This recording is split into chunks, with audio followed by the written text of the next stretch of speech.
Tell me more about the agent you were specifically looking to have represent you. Well, how are you going to know you found the right agent? Okay. And they're going to tell you Right. how to sell them, right? I'm looking for a guy who knows my market, who's connected to the buyers, who's going to get me the best price, best marketing, blah, blah, blah. Okay. And whatever they say, right? Because they're probably only going to say one thing, right? Like specifically, they're going to say one main thing and maybe a couple little other things. You're going to just pitch them on you're the greatest of all time in that one thing. And you can also, for a smaller boutique rookie kind of guy, you can also then say the following, which is, listen, I know I might seem like, look, I'm not a 40-year veteran in the industry. Okay, I'm going to be honest with you. But that gives me one thing that they don't, which is time. I can work on your listing 24/7, 365 while these guys are on vacation. They've Right. closed enough deals where they're making enough money now where they don't really care if your property sells or not, right? They're good financially. I'm not good. I need your property to sell. So I'm going to do everything possible, right, to get your property sold for the highest price that makes you, smile when you see the contract. So unlike these guys where like if they take your listing, you're just a number on a whiteboard. You're my only deal that I have, right? Or one of two deals that I have. And this is why it matters so much to me. And I will do everything possible to get your property sold. Now, look, this is one factor. The second factor is that I want you to understand something. I might look young and be sort of a rookie in the industry to comparison to a 40-year veteran,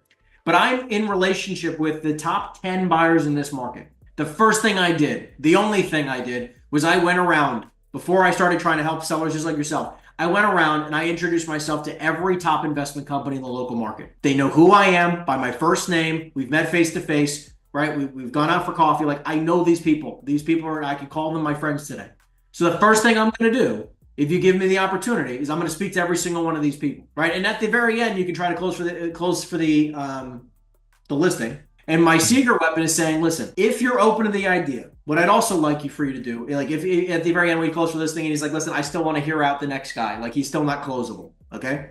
This is where Right. you bring this out, where you say things like, I completely respect that. You need to get a second opinion. Just curious though. Would you be open to signing, if you end up choosing, like let's say you don't end up choosing me, would you be open to putting me on a list of exclusive brokers where if I bring you somebody, I'm protected and you're protected where you don't have to pay two agents? Because I already have people and I've already talked to them about your deal. And all I'd like to do is be able to bring you these deals because what's going to happen with this broker is that he's going to make it where nobody can co-broker this deal. I can't call him up and we can't do business together. So as long as Right. I'm on the exclusive agents list, right, where if I bring somebody, you don't have to pay him and you'd only pay me, or vice versa. If he brings you somebody, you like it doesn't, you know what I mean? Like, of course that makes sense, right? So, but because what I'd like to do is where give me 7 days, right, before you sign this listing with this guy, if you end up choosing that, right? Again, you've tried to close this guy and he's not closable. Okay. I only bring this out when he's not closable. Give Right. me 7 days. Okay. Today is Wednesday at X time. Give me till next Wednesday at X time. Let me put this property in front of all of my people. And if I can't sell it, you're going to know in 7 days instead of 90 days, 6 months, or a year contract you're going to sign with this next guy. Can I at least ask for 7 days? Most of the time, you're going to be able to get a week. Exactly. I think I definitely could have gone that route. Most of the time they're open. Okay, even if they're like big time players. Okay, most times if you say all that kind of stuff, you're like, listen, like I already have my 10 guys. I'm gonna bring it to the 10. If none of the 10 guys buy it, at least in the next 7 days instead of me wasting your time for 12 months. Is that fair? Exactly. But at least give me a shot. And so by using those those word tracks, I know you'll be able to at least get more opportunity to get your foot in the door. Okay. Yeah. I think what the vibe I got from them is I didn't have the gray hair factor. It was definitely I should have used kind of the more pitch of, hey, I got the time. They don't. But because I think that's what caught them off guard is they'd asked, how long have I been doing it and everything. I think that caught them off guard. But I'd mentioned that. I mean, one, the But this is hungry. why you stress your relationships with your buyers. It's like I want you to understand something, okay? I'm not like unlike Bob, okay? Unlike Right. Bob who's been in the industry for 40 years, who probably has 7,000 buyers who's going to put your property in front of, okay? I've got 10.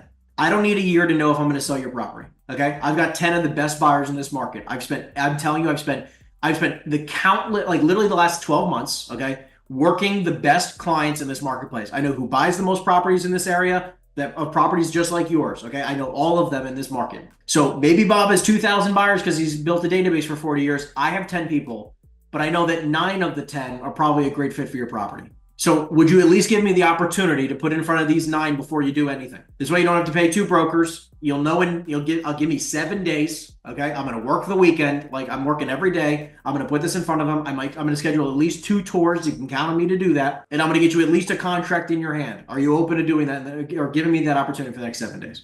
It's just proving to them, hey, I'm not going to waste your time. That's what they see. I'm telling you. Like, it's just, sure. I don't want to have my time wasted, right? So if you say, like, listen, give me a week, most of them are like, I could burn a week.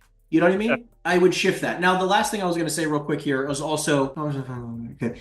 Yeah, the only thing I would really stress here is when you're on the phone with them, you can also bring that out. Before you sign a listing, real quick, I just want to let you know I work with the top 10 buyers in this marketplace who are looking for properties just like yours. If you're open to the idea of just giving me 7 days, right, before you end up signing a listing with anybody, right? If you're open to the idea, I'd love to schedule a tour with one of my buyers or maybe a few of them where they can come out and I can try to get you an offer before you even sign a listing. Are you even open to that idea?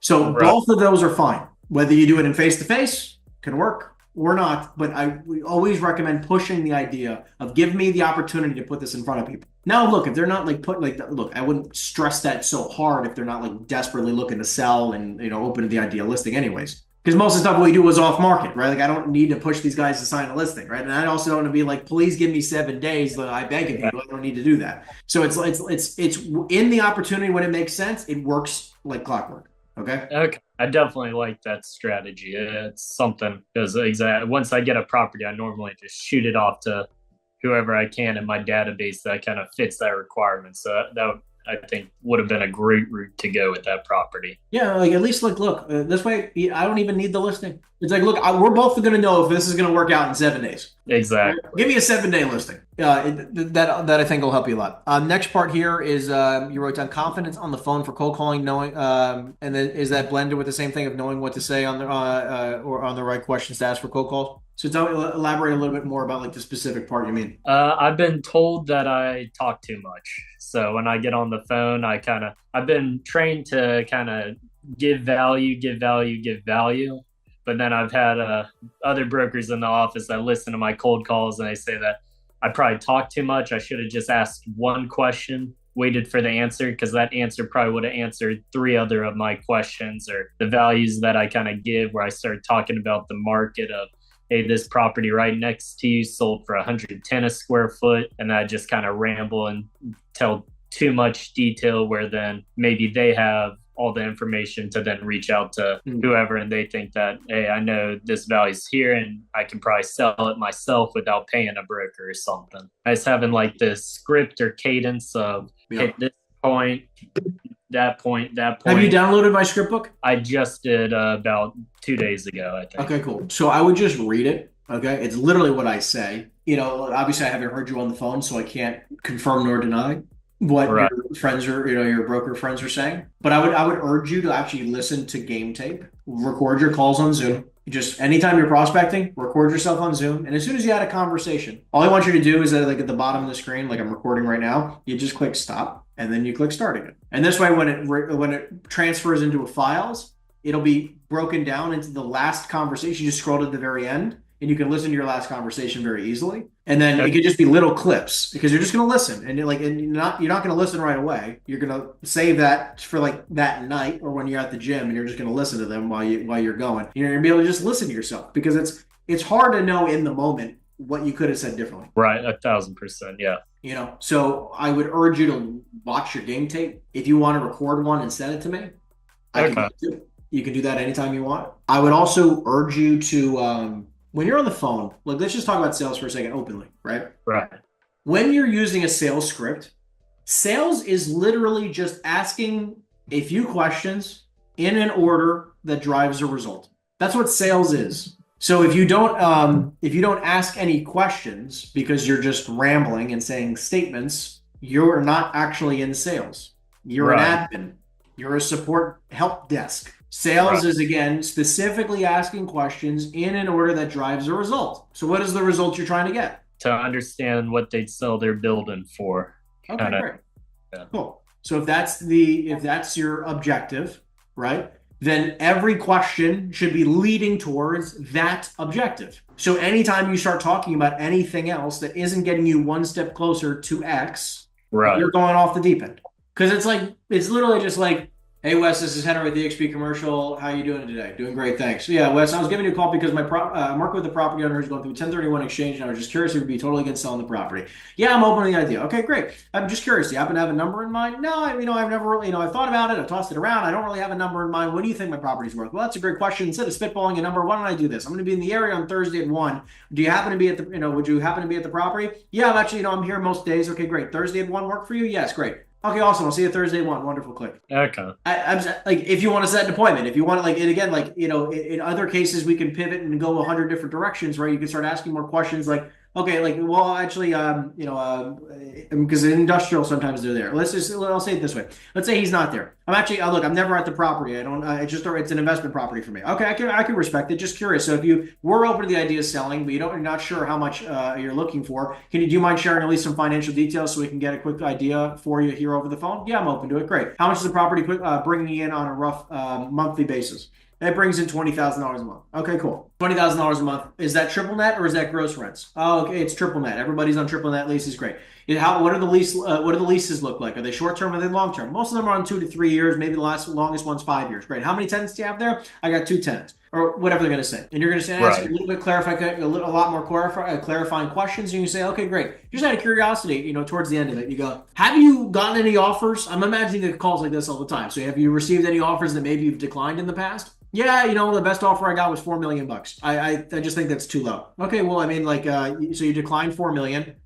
You think that's too low. So just out of curiosity, does that mean you're looking for 4.1 or you're looking for like 7 million? And they're like, no. I mean, I think it's maybe worth 4.5, maybe $5 million. Like, okay, great. And then you start diving in the numbers. Like, okay, well, now this is where you're an expert. You can be like, listen, we could do this in one of 2 ways. If you're actually truly open to selling, what I'd like to do is possibly stop by the property with you there. Let's tour the property, and I can bring some data. We can review it together, and we can see what the best number we can possibly get for you is. Or you can say, listen. Or number 2, if you don't want to do that whatsoever, and you just want me to try to get you an offer, I need, if you could open, if you were open to the idea, you could share with me a rent roll and a P&L. I can go out to the market, toss around the idea to 2 or 3 different investors that I have in the local market, and I can see if I can get you better than the 4 million. What would you prefer? And then let them decide.